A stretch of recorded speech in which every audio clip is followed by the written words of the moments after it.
think he just has so much junk in his range that... Oh my lord.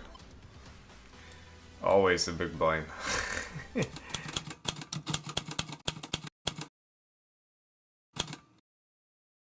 Family, day 32, back in the grind. We started roughly with $448 and obviously looking forward to make that a bit more. Like, I'd obviously like to welcome you with a better perspective than an 8 big blind table here, but that is unfortunately the state that we're currently in. We're just gonna freaking rip this one here for 7 bigs. Against ace 10. He flops the goods, unfortunately. That looks also juicy. Yeah, we're going to get it in here. Fortunately up against queens.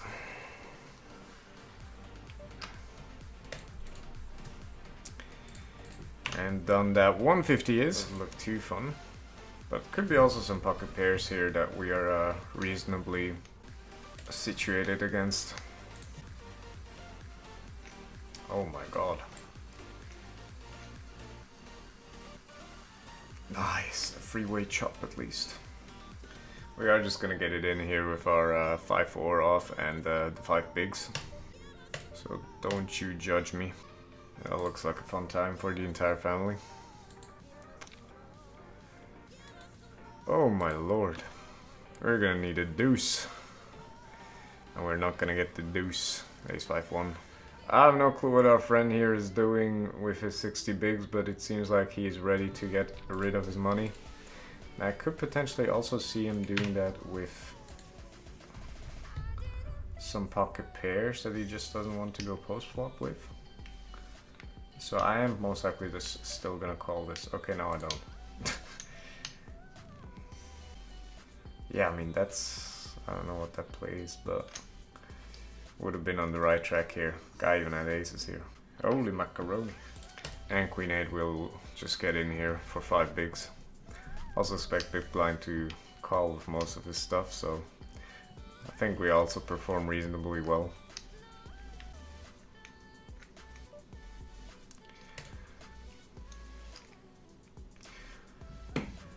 But we can't make it. Ooh, this could get messy on table 4, depending on the action. Yeah, this will be most likely a call here. Against ace 5, 8-5 off. Ace 5, I said.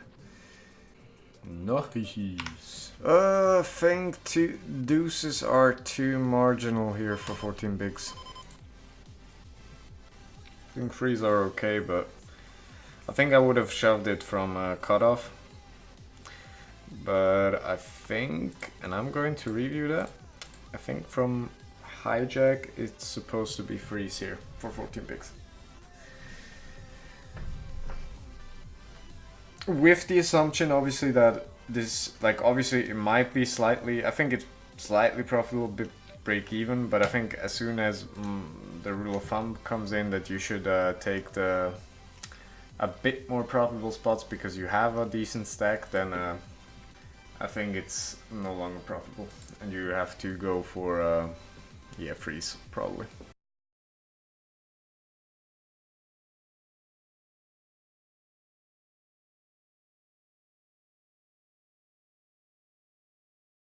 So he could have obviously a 10, or does he really call a 10 here? I think he just has so much junk in his range that, oh my lord.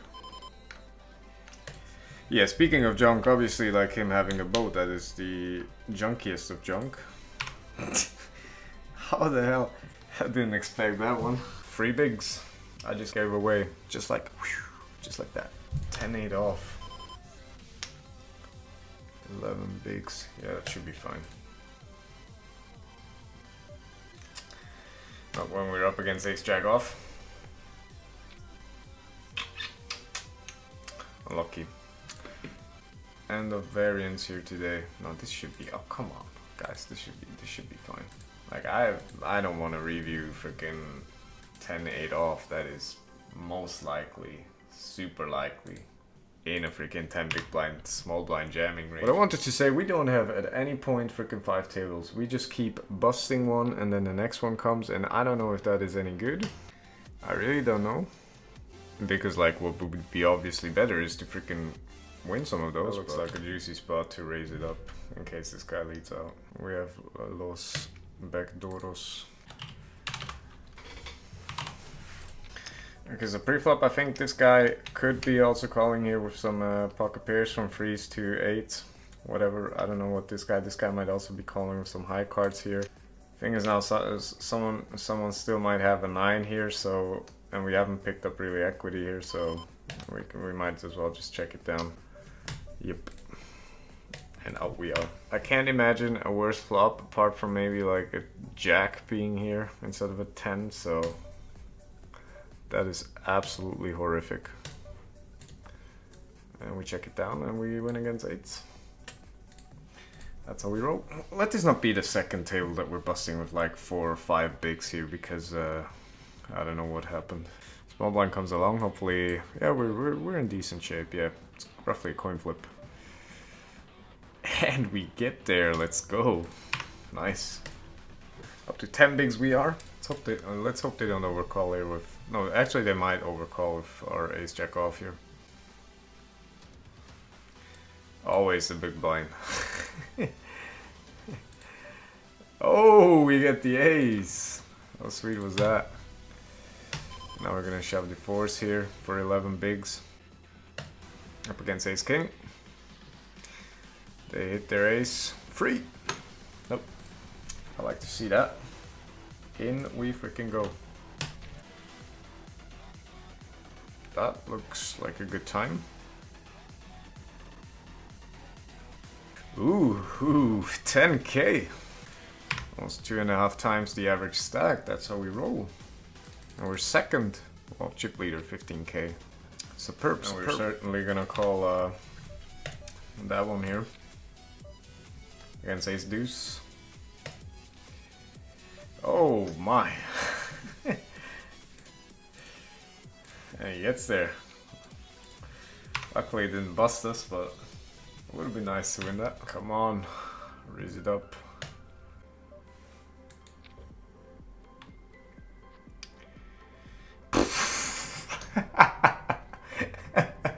Oh man, basically dead on the flop, holy shit.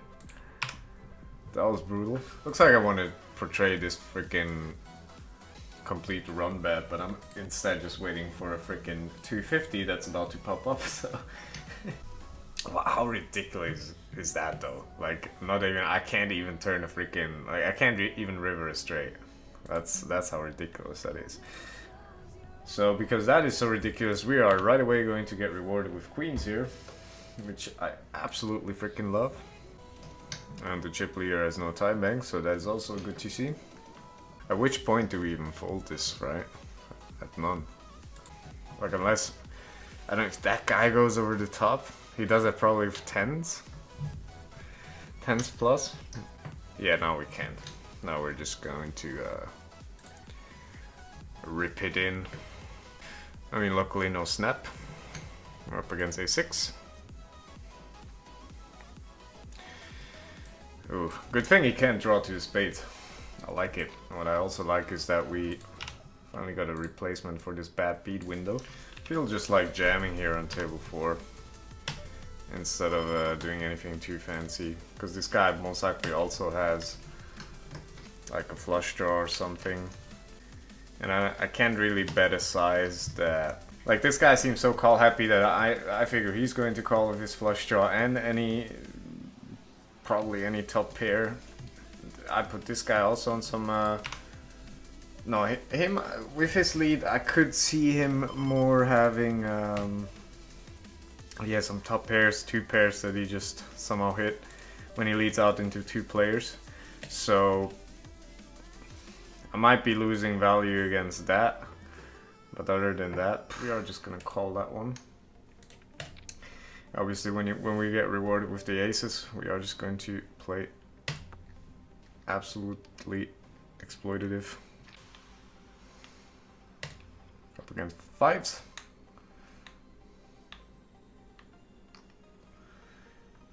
There we go. I thought this guy was in the small expecting more folds, but when he calls out of the small, he has a lot of more. He has a lot more Jack X, King X,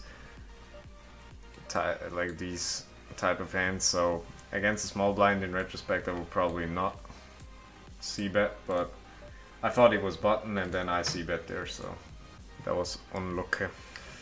Wow, we're getting absolutely premium hands here. Kings, aces, everything.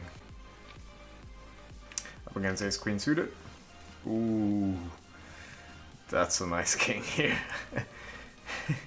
That is definitely something that is appreciated. Problem is when this guy, I'm not sure whether we want to just completely dunk it off here. Like, I don't like calling. I'm just going to, like, I have no reads about this guy. I don't know, just open limping here with 17 bigs. That was probably the neediest of folds that I have ever done. But what we can do now is completely go ham on these guys. I have no clue why he showed me that hand, but probably wanting to say, hey mate, if I had anything better I would have called you, but...